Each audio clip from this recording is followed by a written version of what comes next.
The Chunin Exams has always managed to be one of the most attention-grabbing arcs in the series through its masterful expansion of the shinobi system, Konoha's power standing, and most importantly, the introduction of Naruto's very diverse group of teammates whose power ranking amongst each other has always been highly debated through the years. So today, I've decided to accurately rank the Chunin Exams through reflecting on their power split into two rankings, whilst also focusing on some of the more contentious fights in the Chunin Exams. The first one will be the pre-30-day training, and the second will be the post-30-day training period. Just following where Naruto would be, we have his superior teammate, Sasuke Uchiha, in last place, whose position in being above Naruto should be rather clear. As well, yes, there isn't much growth between the two from the Land of Waves to the early Chunin Exams. Sasuke is still able to have a case built off what was shown, which would be, that even in their initial tree training, for example, with Sasuke having 36 marks higher than Naruto's best mark, which basically gets confirmed for him being better when Naruto stays out all night and eventually beats Sasuke's mark, but whenever he's trying to gloat about it the next morning, he nearly falls, and Sasuke instantly uses his chakra control to then reach that point and hold Naruto's entire body with his hand while upside down. This would then translate into combat as well, as displayed blatantly in the bridge battle, where Sasuke would be able to match Haku's speed on several occasions, and even press him. Whenever Naruto comes in the scene though, and he's quite fresh, Sasuke is still able to remain calm and perform better than Naruto, showing his blatant superiority. However, with that, a base Rock Lee was still able to fully blitz and intercept Sasuke's kick, along with another randoms once the kicks were both fully set in motion. Then, just after, the same base Lee throttles him by baiting him into blocking, then slipping his guard and striking Sasuke in the face, prompting Sasuke to then activate his dual two Tomoe Sharingan, where Lee still utterly blitzes him, humiliating him, kicking him in the air to only intercept him and tell him outright that he doesn't have the speed or strength to keep up with him, regardless of what his eyes can see. And, well, he's not wrong. But although, he would certainly be weaker than a base Lee level threat, but, just to be fair, he still gets more interaction than Naruto. But yeah, anyway, in last we have Sasuke. Following Sasuke, we have Dosu, Orochimaru's seemingly more impressive sound genin, who's actually highlighted in his intelligence through him being able to recognize Orochimaru's wish to make him a pawn for Sasuke in the Chunin Exams, where Dosu would then try to even capitalize on this by killing Gaara in his sleep. But, as we all know, Gaara doesn't sleep, and this miscalculation led to Gaara actually killing him in his semi-transformed state, which is by no means an anti-feat for Dosu, seeing as Gaara, whilst transformed, is among the top of all the participants both before and after the 30-day training. The anime actually grants Dosu an unreasonably high interpretation of him actually running at comparable speeds to this transformed Gaara, which just isn't consistent whatsoever. But what would be consistent would be how his intellect, and with that, Dosu can witness the 5th gate version of Lee and Gaara fight and still wonder if his sound is actually fast enough to catch Gaara's sand. And while this wouldn't scale him to either a full power Gaara or a 4th gate Lee, it at least works for more attestation that Dosu, using all of his strategies, can somewhat perform well against a weighted Lee, as we saw in the Forest of Death. And therefore, in third place, I'm putting Gaara, seeing as he is still a combatant fast enough to be just beyond base Lee, to the point where his sand can exit the gourd and block Lee's kick after it's already been set in motion, something Lee could do to base Sasuke earlier in the exams, just prior to when he sparred and completely humiliated him even with his Sharingan, where bro was giving Sasuke lessons midair. Yet in facing this Gaara, his only successful speed feats would be him dodging these sand's offensive swipes, which were more than likely just pressure to Lee to then parry him away from certain angles. He would then need to drop the weights to then outspeed Gaara, yet the sand was still able to briefly keep up with most of his strikes on a lower end, meaning that for this Gaara, he's above a base Lee and slightly under the weightless Lee in terms of his combat speed. Therefore, in here, he sits comfortably at third place. Following up with the expected and anticipated Rock Lee, whose speed is again completely unrivaled amongst the genin, with the only exception to that being Neji off the basis of Lee's praise. If that praise is removed, then Lee certainly stands much higher than the rest of the genin, with the only person to contend this being Gaara. However, Lee vs. Gaara is a fight that's been deeply misread through the series, where many people seem to remember it as a very competitive battle, with Gaara just edging the win out over Lee, where in truth, Lee was initially quite relative to Gaara, where he would then first be outpaced by the sand, yet could then maneuver his way around it after dropping the weights, or he could then, as the second anime profile guides puts it, overpower Gaara. Although, as you know, Lee's barrage of high-speed combos doesn't end there, and instead gets even more intense, where he then enters into his gates, to where he would eventually actually open the third gate, where his travel speed alone would shatter the concrete flooring of the exams room, where in this speed he's not only nearly perception blitzing the bystanding Genin with Kakashi using his Sharingan to track him, but he's also blitzing and hitting Gaara over 15 times in a single panel, without Gaara even being able to defend a single strike. This move would be replicated by much later Might Guy, where he would then be forced to battle the famed Madara Uchiha, who is every bit of a match for Guy. However, in terms of his Sekizo barrage, Guy was much faster, where in a similar fashion to Lee, he would blitz through Madara's kicks, striking him where his speed would then increase off each step, and since Lee is merely an unnamed copy of the Sekizo barrage, it would seem that Lee could have continued to blitz Gaara, although he would understand that Neji is watching and thought of the stronger Genin, whilst then engaging his final blow. Therefore, while I would say that Gaara could be in this spot if you want to just say that he has completely inferior speed to the point where like he can't even react to his attacks, but he can kind of just tank what Lee has until he can finally win, so that kind of makes him the greater opponent, but this would seem rather disingenuous to Lee. Lastly, we have the strongest participant pre-30-day training,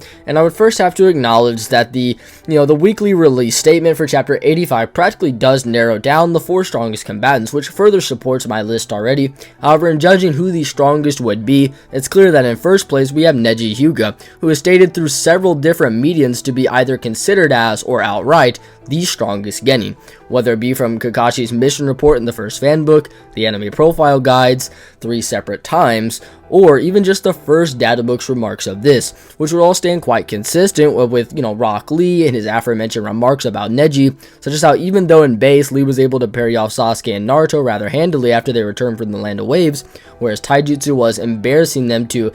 similarly to how it would the Sound Ninja in many instances, such as when Dosu refers to Lee as a virtuoso of the taijutsu school, which basically just means that he's a top tier talent or master of taijutsu, something primarily aided by his speed, which is actually called unrivaled in the volume description statements that cover past the Gaara versus Sasuke fight. However, in the face of Neji, his teammate, he would be forced to concede that whenever he was gloating about the strongest Genin being on his team, he wasn't talking about himself, but rather Neji. Also, a quick note would be that Lee uses the term rookie when praising Sasuke, not Genin or Junior Ninja, making a distinction between them rather than Lee just contradicting himself, as we know that while Sasuke is this year's top rookie, Neji was last year's top rookie and then was withheld a year from the exams, but whatever. Neji being stronger than Lee by virtue of his own concession isn't just prevalent here, but also even more so when Lee is forced to up his power in fighting Gaara, where he notes that the reverse lotus, a technique requiring at least the 3rd gate and the 4th gate, is a move that he was saving in reserve for Neji, who is the first character he thinks of when closing his eyes. Guy, their teacher, supplements this by stating that, quote, "This high-speed combo is the key to beating Neji," end quote. However, Guy is stated to actually hold Lee as his favorite student in the first data book, showing how there actually could be a bias in favor of Lee. However, I wouldn't say so, seeing as Lee is stated to have unrivaled speed, which does track if you just say that the 4th gate or 5th gate is faster than Neji, even potentially in his closer range style of fighting, whereas anything under the 4th gate would be something either inferior to or potentially just comparable to Neji, which works again with how the reverse lotus doesn't necessarily require the 4th gate, but rather the 3rd gate, and Lee simply chose to show off what he'd been training in secret for when he finally hoped to face Neji. However, it's also important to address that the common misconception of Lee and Neji frequently sparring, making it so that Lee would actually be fully aware of not only Neji's speed, but his arsenal as well, and therefore this move probably actually would beat Neji, is a problem. This would actually just lay out how we really don't have any idea if they spar, and the only real implications of this would be when Neji is beating up Lee and picking on him while they were younger, which we directly know that Neji trains in secret when practicing moves like the rotation, and Lee almost always is shown alone when he's practicing his taijutsu or working out after that point, where we are also made aware that even before then that, Lee would commonly create his own training exercises no matter where he is, meaning that he would also be training alone through that as well. And there's only like one real time we see a strenuous training session where they're both participating in it, and that's in chapter 52, where Guy seems to be trying to teach each member the lotus, yet all we see is Lee chop the tree, while Guy congratulates him on being the only one to master it, while also both Tenten and Neji are standing by, kind of disheveled. This training session is really all we have, and it's merely Lee, the taijutsu master, grasping a taijutsu-based technique better than either Neji or Tenten, which doesn't hurt the idea of Neji being above Lee. Therefore, concerning Neji's shown speed, we can guarantee that based off Lee's concessions that Neji is faster than the third gate and is potentially on the level of a fourth gate Lee. The realm of speed this is talking about could be a bit more ambiguous though, seeing as Lee's remarks of his inferiority in comparison to Neji are all made with a note in mind that he has been saving this move for Neji, when in fact by this point we don't know if Lee is aware of if Neji has the rotation, seeing as it's only displayed just prior to heading to the arena, where he would then be training in secret with Tenten, meaning that Guy also may not know of it. This is further confirmed by the second anime profile guide, which states that each of the genin have their own individual battles, where Naruto has to gain control over Kurama, Sasuke has to obtain and master the Chidori, and with the picture of Neji practicing the rotation on this very page, him obtaining and mastering the rotation here during this time frame could be likely. And for those who question Neji's training, something I first brought up a long time ago would be that the Naruto Retsuden novel is a much older Naruto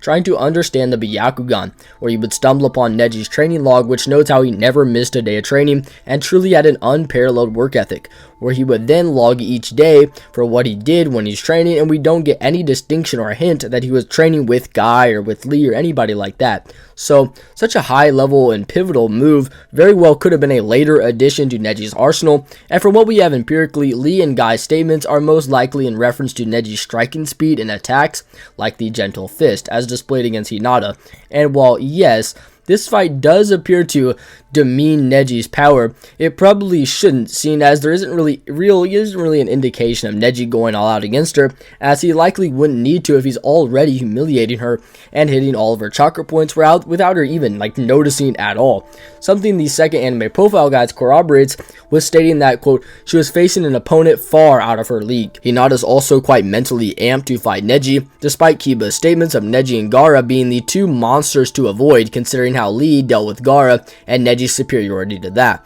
This version of Neji is certainly the strongest genin, with the only contention to that being a 5th gate Lee, whose potency and endurance still lack behind Neji's, seeing as after his omnidirectional blitz attack on Gaara, Kakashi could visibly see his muscles tearing, hence to why Lee doesn't try to hold this. Therefore, if Lee isn't immediately blitzing the opponent, then it kind of is just a really bad look, and Neji should be able to at least react and defend himself until Lee drops dead. Neji could also use something like the Gentle Fist, which is stated by Guy to be something directly opposed to their style of hard-hitting taijutsu, where instead Neji's is a form of durability negation, which would even hinder Lee more in the gates due to his muscles tearing, which would then result in the natural occurrence of an inflammatory response due to the irritation of the nerve endings, which essentially just means that Lee would be extremely sensitive to any touch whatsoever. So even the initial finger strikes that could leave bruises on Hinata would probably actually affect Lee quite a bit in this state. So it's somewhat of a bad matchup for Lee, although Lee could take this place if you subscribe to his speed being that much greater than Neji's, to the point where he wouldn't be hit by anything, it would simply one-shot him. But again, this probably won't happen, and Neji certainly has the strongest case for him being at the top of this list. And hey, real quick, if you guys are enjoying the video so far, then be sure to hit the subscribe button and make sure you guys are subbed for more content like this, or do whatever you like, I suppose. Entering into the much more advanced discussion of the post 30-day training and beginning with our 5th spot, which would actually be Lee, whose scaling actually hasn't changed much from the last round, seeing as he gets his arm and leg snapped from Gaara and remains basically incapacitated in the hospital through the rest of the exams, where the only real scaling for him would be in some comparisons to Sasuke, which we can discuss later. Although for Lee, just essentially copy and paste what I said earlier, as he doesn't really gain anything through the 30-day period. Following up with Lee, we have Neji once again, and although I did make the note that he actually gained the rotation during this time and has gone through some, just some general training, making it so that he was even more capable of beating and tossing around base Naruto pretty handily, the rotation still should get at least some credit, seeing as it's highlighted as a defense on par with even Gaara-san in the first data book. Something also corroborated by Tenten, who many people seem to try to write off by saying, well, she never saw Gaara-san because she was knocked out, but this is just probably a bit disingenuous considering the data book's support for the idea, along with the possibility that if Neji were to plan on winning the Chunin exams and Gaara was a participant in the finals, he would probably give a detailed explanation to Tenten so she can help him battle it later. With that note in mind, his battle with Naruto is actually rather interesting following that point where Neji was kind of destroying base Naruto, and I suppose we can discuss that with the fighter above him being Naruto. As for Naruto, he actually did train his general chakra control and how he could actually now utilize much more of the Kyuubi's chakra much more easily, where he isn't so disadvantaged when trying to use basic moves. Where in his battle with Neji, Naruto is shown powering up with his Kyuubi chakra to get revenge for Hinata, and the chakra would now be even more potent than when he was training, where Naruto would no longer be throttled around by Neji, but would actually use his Kyuubi chakra to massively enhance his power, but also he could also just enhance his speed as well, as shown when Naruto's shuriken were forcing Neji to utilize rotation, with Naruto dodging all 6 of Neji's shuriken, causing Neji to sweat. The two combatants would then perfectly match each other's other speed with the kunai and shuriken throw, where the two would then even regain their footing at the same speed, where then the rotation can actually clash equally with Naruto's chakra. And while many people do mistake this for Naruto's punch, he actually isn't extending his arm whatsoever, and it's the mere chakra that's actually equal to the rotation. Therefore, Naruto in this Kyuubi state is likely much greater or relative to Neji at his peak, and while yes, Neji is off guard when Naruto strikes him at the end, this is a base Naruto, and for here I'm mainly discussing this more powerful Naruto, who could potentially even be above the fighting version of himself from the Haku fight, where his chakra had like Kakashi and Zabuza thinking it was the other fighter, but anyway. Following up with the other threat aside Neji that saddened Lee when watching the finals, and that would be Gaara, whose abilities also haven't changed all too much from his preliminary state. However, there are two interpretations for him either growing or shrinking in power, and that's Gaara's increased bloodthirst and headaches, which could either be, his ability, it could either hinder his ability to cognitively battle, or they could actually be amplifying his motivation to push himself in trying to kill the other person, but you can kind of just take either stance. However, the keynote would still be that he should at least be relative to his previous self, seeing as he's at least portrayed the exact same as he was against Lee, whenever Sasuke begins to utilize a speed that's, quote, practically the same speed as Lee without his weights, end quote, according to Mike Guy, which is also just further supporting thoughts that Lee was also having while watching this battle, where you can see the silhouettes of Lee and Sasuke using the same movement patterns and speeds, where they would then also go and mirror the exact same patterns of attack against Gaara, such as the run around strategy where the panels blur out both Sasuke and Lee's face. However, unlike Lee, Sasuke can actually hit much harder. As a matter of fact, he actually seems to be so much stronger now that this Gaara this time around he just simply enters into a sandball absolute defense, which I suppose leads us into our number 1 spot. Sasuke, who would then replicate the hand signs, which we would actually recognize later in the Kakashi flashback for the Chidori, where Sasuke then begins to charge at Gaara with incredible speed, where he would then manage to break directly through Gaara's defense, and what the chapter synopsis statement calls, quote, Sasuke's left hand unleashed a deadly thrust, the absolute penetration power of the absolute defense, end quote, which highlights how Sasuke's Chidori is beyond these absolute defenses, which would likely include Neji's defense as well. Therefore, for this Sasuke, we've already established him to be much stronger than weightless Lee and around the same speed, but he could actually increase this speed via the Chidori. Now, I would have to still admit that without the Chidori, Sasuke would probably still be much slower than Neji and likely Kyuubi Naruto as well, throughout Neji is above the 3rd gate level, Naruto, which would be a 24 times difference in speed bare minimum. However, we have no real quantifiable increase for what the Chidori would actually provide. Maybe you take Kakashi and Guy being relative in base, and Kakashi with his Raikiri being relative to a 6K Guy, as this could be possible to then translate back to here. However, it is dependent on how you would like to interpret the speed increases between the Chidori and the more honed Raikiri as well. However, the speed increase should at least seem comparable to what would be necessary for him to combat those third level and above combatants like Neji, seeing as Gaara would then go on to evolve similarly how Naruto did with his Nine Tails power and whatnot, except in Gaara's case, his actual body was beginning to morph into the monster that is Shukaku slowly but surely, where his speed would then be massively faster, yet through the aid of not only the Chidori but his Sharingan as well, which is implied in the anime profile guides to increase all of your general speed and potency of your attacks, including things like fireballs and movement speed, would actually allow for Sasuke to be the superior fighter to Gaara, who in his version 2 state would obviously stand above everybody below second place, which fits with how Sasuke and Gaara are called the best of the leaf and the best of the sand. So yeah, that's the video. If you guys did enjoy, the more shorter form video, then be sure to let me know in the comments below. If you like these more part 1-esque kind of videos and whatnot, then also let me know about that. But more importantly, God bless you all. Love you guys.